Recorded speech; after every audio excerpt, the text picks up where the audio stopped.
Shalom uvracha. Reward and punishment. Sachar va'onesh. It's one of the central ideas of the Jewish people.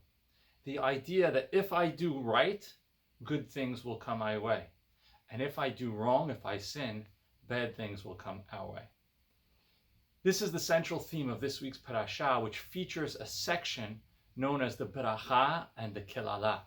The Beracha is when Moshe Rabbeinu explains to the people that if they follow the ways of Hashem, if they remain loyal to Him, if they keep the Torah and the mitzvot, then they will receive tremendous beracha, tremendous blessing. They will have peace, they have tranquility, they will have prosperity.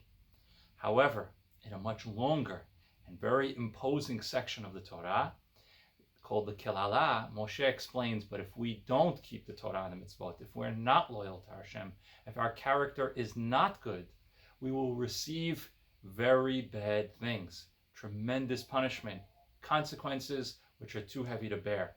This is such a frightening section, so awe-inspiring, so fear-providing, that we actually read it in a lower voice because it could really shake you.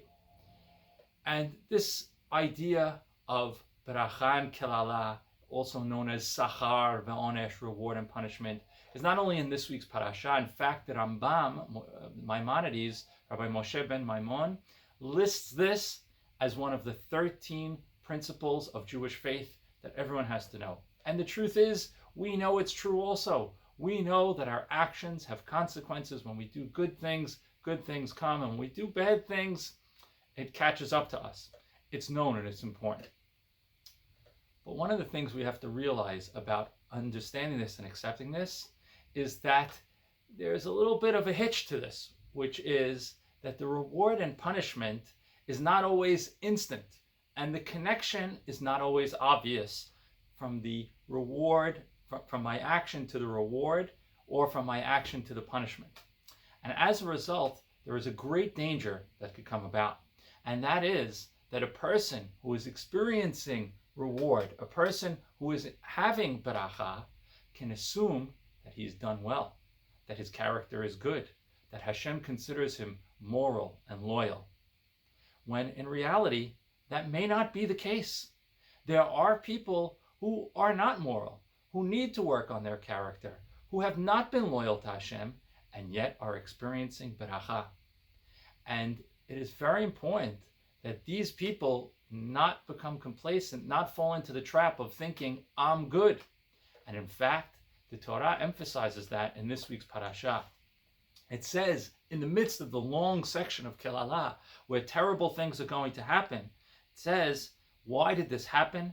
Tachat asher lo avadta et Adonai Elohecha b'simcha u'b'tuv levav merov kol. Because this all came about. You got all the punishment because you didn't serve Hashem with happiness and with a good heart, merov kol, when you had it all. And the implication, if you think about it here, is that sometimes Hashem will let us have it all, even though we don't deserve it all.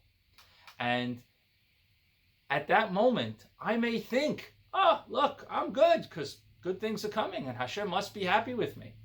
But really, it's a test. Really, it's Hashem giving me a chance.